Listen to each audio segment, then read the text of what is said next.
کہ آج ہمیں بنو جانا ہے اور آپ لوگوں کو پتہ ہے کہ بنو کا المناک واقعہ جو ہوا ہے تو اسی سلسلے میں ان سے یعنی یکجہتی کا اظہار بھی کرنا ہے، تعزیت بھی کرنی ہے، اور جو ظلم ہوا ہے وہ بربریت ہوئی ہے اس کی مذمت کے لیے بھی ہم عملی طور پر وہاں پہ جا رہے ہیں۔ اور آپ لوگوں کو پتہ ہے کہ یہ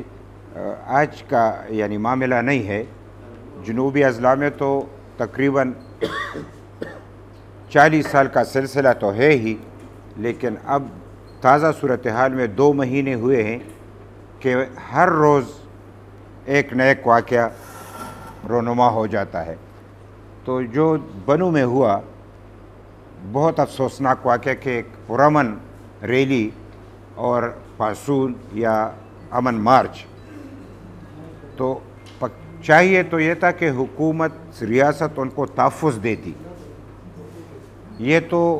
ان کو چاہیے کہ امن کے لیے اقدامات اٹھائے۔ جب عوام خود اپنے لیے امن کے لیے آواز اٹھاتی ہے تو اس سے بھی ان کو تکلیف ہوتی ہے۔ اور آج کل تو پاکستان میں مختلف سطح پہ افراتفری اور دہشت گردی کا اظہار ہو رہا ہے۔ کہیں پہ اسٹیبلشمنٹ کی دہشت گردی، جو کہ آج کل جوڈیشری کی بھی دہشت گردی، جو آپس میں لڑ بھی رہے ہیں، انہوں نے تو ملک کا کھانا خراب کر دیا، تو ان کا تو کوئی حساب کتاب نہیں۔ پارلیمنٹ نے بھی عجیب فیصلے کرنے شروع کر دیے ہیں، یعنی کوئی بھی ملک میں ایسا ادارہ نہیں ہے جو کہ ہوش کے ناخن لے اور ملک کو اس طریقے سے چلائے کہ ملک چل سکے۔ سارا نزلہ عوام پہ اتر آتا ہے، اور پھر یہ بھی نہیں کہتے کہ جب آپ آپریشن کا اعلان کرتے تو کس لیے کرتے ہیں، اپنے آپ کو تو درست کرو، اسٹیبلشمنٹ اپنے آپ کو درست کرے، یہ اونچ نیچ کی بات چھوڑ دے، عدالت سے ٹکراؤ کی بات چھوڑ دے، عدالت خود بھی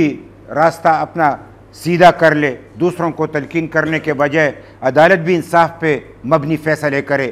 یعنی مرضی کے فیصلے ہوتے ہیں، اسٹیبلشمنٹ مرضی کی بات کرتے ہیں، اور چپکرش اتنی بڑھ گئی ہے کہ کسی وقت بھی پاکستان میں کچھ بھی ہو سکتا ہے۔ تو تمام لوگوں کے نظر کو ہٹانے کے لیے انہوں نے عوام کو قربانی کا بکرا بنایا ہے۔